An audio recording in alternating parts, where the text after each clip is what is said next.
owner, of course, you own a ship, di ba?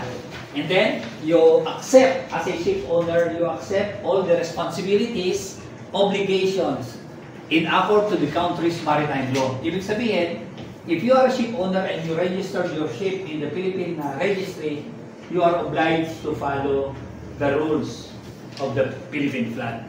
And then, of course, if you are the ship owner, you invested your asset. You invested your money for the sole purpose of earning a profit. Port state control is to verify kung ginagawa ba ng flag state yung kanyang dapat gawin. Ginagawa ba ng ship owner yung dapat niyang gawin?